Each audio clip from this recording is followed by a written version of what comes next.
This print was made on the CR10S4. Great machine. I haven't had any problems with this guy. Just an absolute workhorse. In this video tutorial, I'm going to be showing you guys how I clean and smooth my FDM prints. To see this project in more detail, visit my Instagram, Facebook, and website listed in the video description. Okay, that does it for this print. Let's get to work smoothing this out. First thing I like to do is, I've got some self-adhesive sandpaper on a flat board. I'm just going to run this across here a few times just to level out this bottom. This will be molded, so I want to make sure that this bottom is nice and flat, and we'll be using this again later.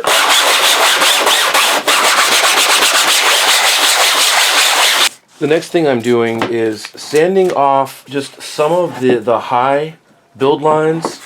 I've got some 60 grit paper, and I believe this is also a 60 grit sanding sponge. So I just want to knock off some of this high stuff a little bit first. Sanding sponge is great for these corners. Now I design most of my items now in Tinkercad, although I'm learning ZBrush and Fusion 360. But Tinkercad sometimes leaves bevels on curves. It always leaves bevels on curves. So you want to spend a little bit of extra time if you've got a little bit of a low res issue on corners, on curves. Just give that a little pre-sand just to smooth it out. Give you a nice little head start.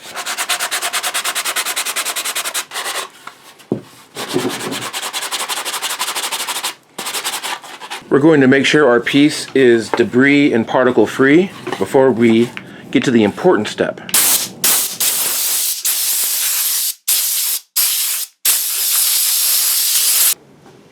I've got my piece on a flat piece of styrene. I have this on a rotating platform. And here is my secret weapon. Duplicolor Automotive Series Filler Primer. Fills deep scratches, sands easily. This stuff is amazing. Here is the barcode. A lot of my subscribers ask details. I picked this up. You can pick this up at Pep Boys. You can pick it up at O'Reilly Auto Parts. I've used probably a good dozen different kinds of primer on 3D prints. This is the best. It's the red. They also make this in gray, which is fine. I feel like the red goes on thicker. I like using the red much better than the gray. Make sure that you start your spray outside the part. Real light sprays. I don't know if this camera will capture what's happening, but I can see the little fill lines. And I'm going to go a little bit heavy. I'm going to break the rules and spray heavy first coat. And you can physically see this stuff seep into the gaps. I'm not going super light. You can if your print is amazingly smooth. This one's got build lines, so I'm going to go in kind of heavy, and you can literally see this paint fill in those build lines. And I'm going to let this dry for about 45 minutes and then hit it with another coat.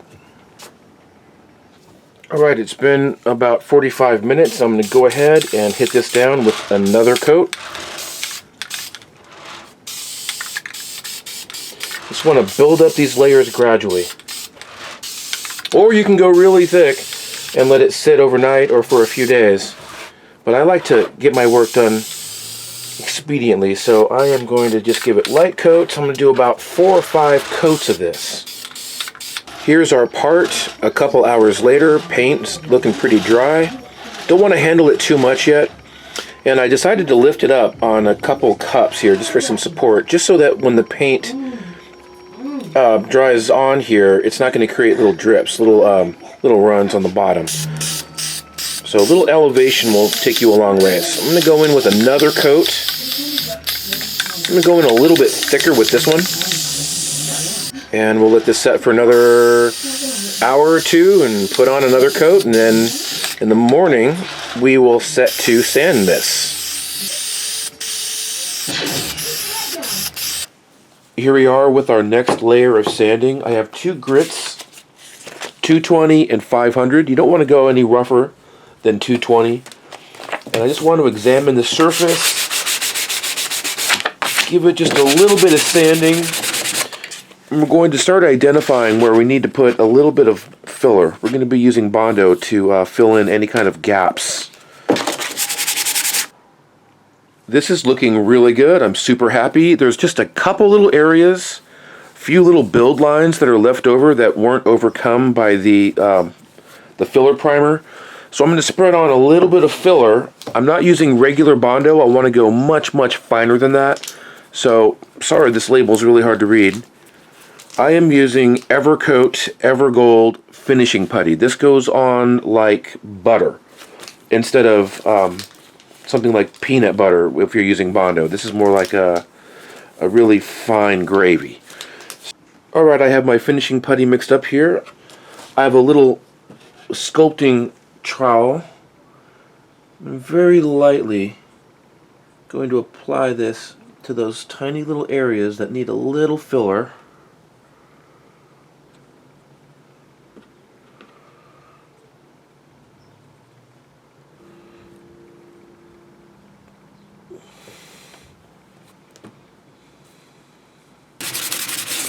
Okay, I've switched back over to my 220 grit paper, and you can see how that filler has sunk into those grooves and totally filled it in.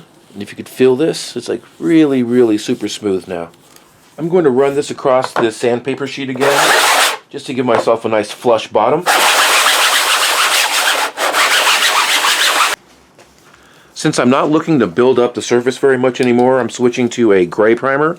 This is still the filler primer. This is the gray version.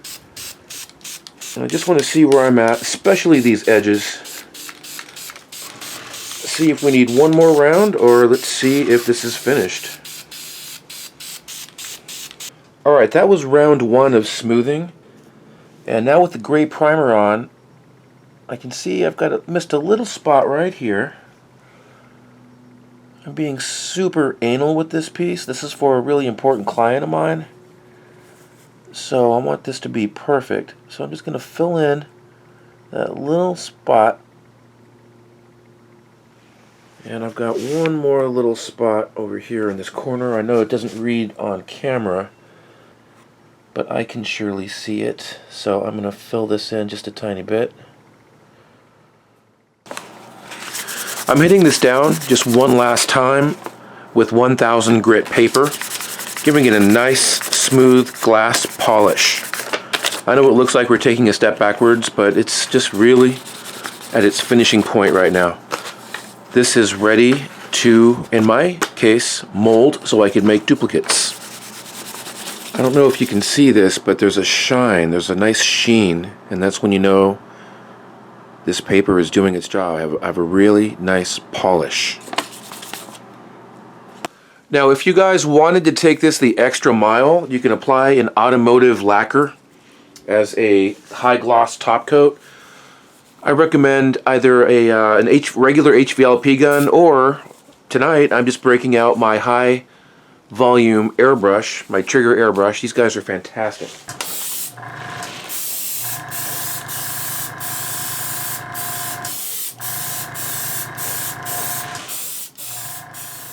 Here it is, the finished piece. I'm really happy with how this turned out. It didn't take a whole lot of work to get this thing really super smooth. Now, before I close out this video, I did want to give a shout out to Serene Life security cameras. This is an amazing addition to any 3D printer setup. I've got it loaded up on my phone right now. You can watch live. There's about a half a second delay. And the nice thing about this is, in case I wanted to check out my spools, I can pan this camera up, I can pan sideways. When I move around with the phone, it pans the camera up, down, left, right. Okay, that wraps it up for this video. Thanks for watching. I hope you were able to learn a little bit about smoothing prints. And be sure to check out my other content. I've got several hundred video tutorials on many different subjects. So I'll see you on the next video. Be sure to like and subscribe, and thanks for watching. Bye-bye.